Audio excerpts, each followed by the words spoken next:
আপনারা শুনছেন গৌড়ীয় দার্শনিক মূলা উপস্থাপনা জীবাতু। জগৎগুরু শ্রীল ভক্তি সিদ্ধান্ত সরস্বতী গোস্বামী প্রভুপাদের সময় অর্থাৎ বিংশ শতাব্দীর প্রথমার্ধে প্রকাশিত সাপ্তাহিক পত্রিকা গৌড়ীয় এবং দৈনিক নদিয়া প্রকাশ পত্রিকা থেকে সংকলিত বিভিন্ন কথোপকথন, ভক্তজীবনী, সমকালীন সময়ে অনুষ্ঠিত বিভিন্ন উৎসব এবং দার্শনিক প্রবন্ধসমূহ দ্বারা নির্মিত আমাদের এই বিশেষ উপস্থাপনা। আজ শুনবেন দার্শনিক প্রবন্ধ মহাপ্রভুর সন্ন্যাস কেন।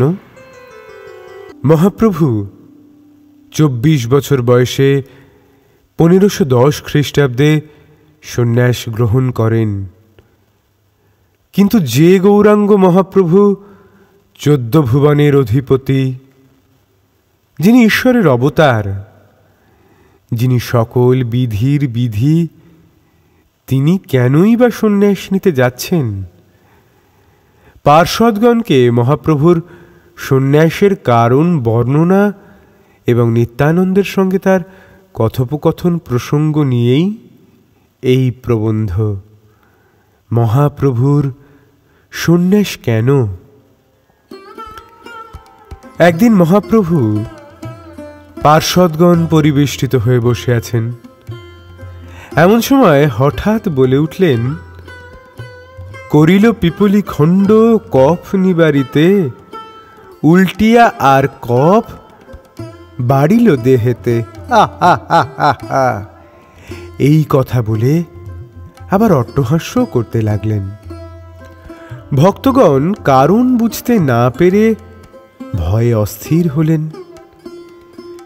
কিন্তু নিত্যানন্দ মহাপ্রভুর অভিন্ন বিগ্রহ দ্বিতীয় স্বরূপ মহাপ্রভুর অন্তরের ভাব বুঝতে আর তার বাকি থাকল না। নিত্যানন্দ জানালেন, শচীনন্দন কুতার্কিক মায়াবাদী পড়ুয়া পাষণ্ডীগণের উদ্ধারার্থ ব্যাকুল হয়েছেন, তাই সন্ন্যাস গ্রহণ লীলা প্রকট করবেন।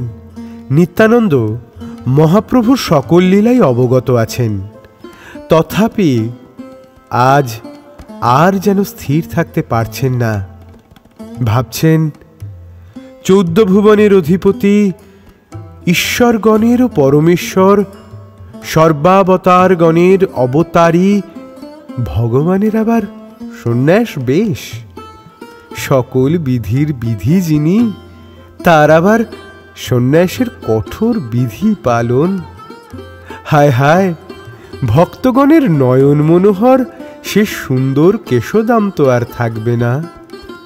ভক্তগণ যে কেঁদে ব্যাকুল হবেন।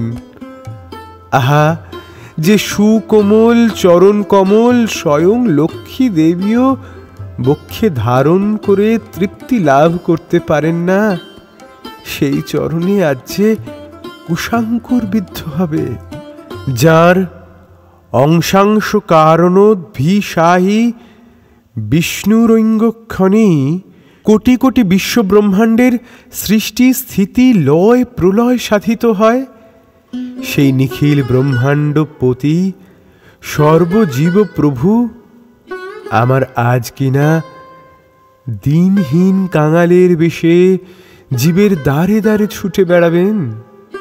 সে দৃশ্য দেখে কেমন করে ধৈর্য ধারণ করব?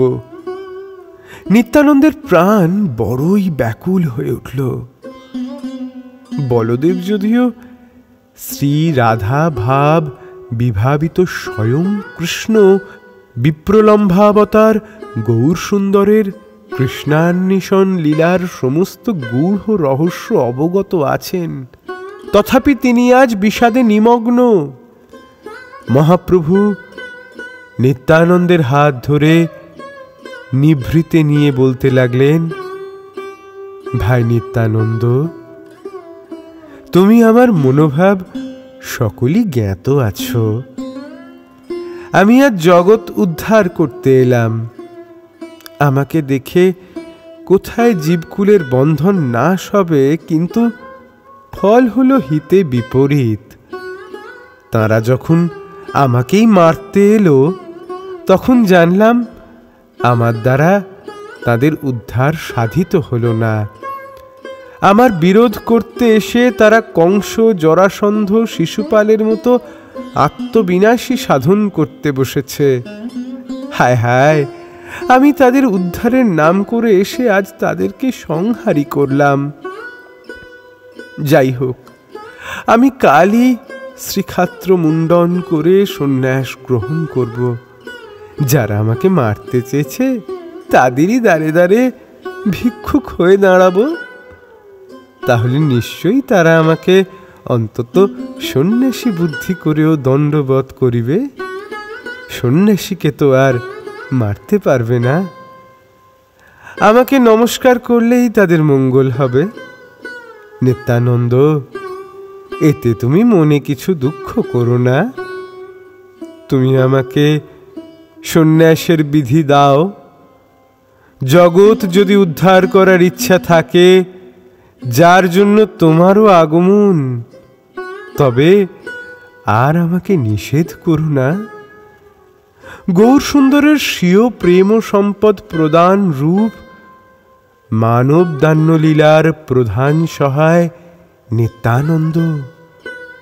তিনি সকলই জানেন, তথাপি মহাপ্রভুর শ্রীমুখ বাণী শ্রবণ করে অধীর হয়ে পড়লেন। প্রেম গদগদ কণ্ঠে বলিলেন, প্রভু, প্রভু, তুমি সর্বলোকপাল, লোকনাথ, সকল বিধিনিষেধেরই অধীশ্বর তুমি। আমি আর কি বিধি দেব? জগৎ উদ্ধারণ লীলা তুমি উত্তম রূপে জানো। তুমি যা করবে তাই বিধি। তথাপি প্রভু, তোমার সেবকগণকে একবার বলো, তারা কে কি বলেন একবার শ্রবণ করো। নিত্যানন্দের কথা শ্রবণ করে গৌরহরি নিত্যানন্দকে বারবার আলিঙ্গন প্রদান করতে লাগলেন এবং সন্তুষ্ট হয়ে বৈষ্ণব মণ্ডলীর মধ্যে উপবিষ্ট হলেন। নির্বাক নিস্পন্দ হয়ে বাহ্য জ্ঞান রহিত হলেন। কিছুক্ষণ পরে বাহ্য স্ফূর্তি হলে চিন্তা করতে লাগলেন, প্রভুর অদর্শনে নিমাইগত প্রাণায়ী অর্থাৎ সচিমাতা কেমন করে প্রাণ ধারণ করবেন, কেমন করেই বা দিবারাত্র যাপন করবেন। আই তো আর জীবন রাখবেন না। নিত্যানন্দ সচিমাতার কথা চিন্তা করতে করতে কেঁদে আকুল হলেন। গৌরাঙ্গের কি মধুর লীলা! গৌরাঙ্গের মধুর লীলা যার কর্ণে প্রবেশিলা, হৃদয় নির্মল ভেল তার। এদিকে বৃদ্ধা নিমাইগত প্রাণা শচী দেবী, আর একদিকে জগৎ লক্ষ্মী বিষ্ণুপ্রিয়া মাতা। সংসারের তৃতীয় ব্যক্তি কেউ নেই যে অনাথা মাতা ও পত্নীর তত্ত্বাবধান করে। এমন অবস্থাতেই গৌরহরি স্থির করেছেন সন্ন্যাস লীলা প্রকটনের। হতভাগ্য গৃহমেধী হৃদয়হীন মূর্খ আমরা গৌরলীলার এই ঔদার্য হৃদয়ঙ্গম করব, এমন কি সৌভাগ্য আমাদের আছে? আমার মতো পাষণ্ডকে উদ্ধার করবার জন্য, অচৈতন্য আমাকে চৈতন্য প্রদান করবার জন্য, কৃষ্ণান্বেষণ শিক্ষা দিবার জন্য আমি কৃষ্ণ বলি না, আমাকে কৃষ্ণ বলাবার জন্যই না আজ গৌর সুন্দরের সন্ন্যাস লীলা। পাষণ্ড আমি একবারও কি বুঝব আমারই জন্য প্রভু আজ কতই না কাঁদছেন? মায়ামৃগ আমি, আমার পিছু পিছু ছুটিতে প্রভু আমার কণ্টকাদিপূর্ণ ভীষণ হিংস্র জন্তু সংকল কত বন জঙ্গলই না অতিক্রম করছেন। একবারও কি হৃদয়ঙ্গম করতে পারবো প্রভু তার অত্যন্ত প্রিয়তম অবধূত চূড়ামণি করুণার বারিধি বড় গূঢ় নিত্যানন্দ এবং তৎসঙ্গে তাহার প্রিয় পার্ষদ নামাচার্য ঠাকুর হরিদাসকে আমার দ্বারে আমাকে কৃষ্ণ বলবার জন্যই প্রেরণ করেছেন? আমারই জন্য না? অক্রোধ পরমানন্দ নিত্যানন্দ রায় অভিমান শূন্য হইয়া নগরে বেড়ায়। যে না বলে তারে বলে দন্তে তৃণ ধরি, আমারে কিনিয়া লহ ভজ গৌর হরি।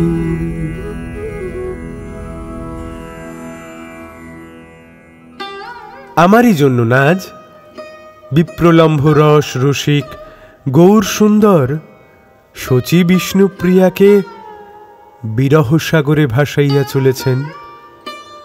ধন্য পাষাণ হৃদয় আমার, এ সকল ভাববার একটু অবসর করতে পারি না।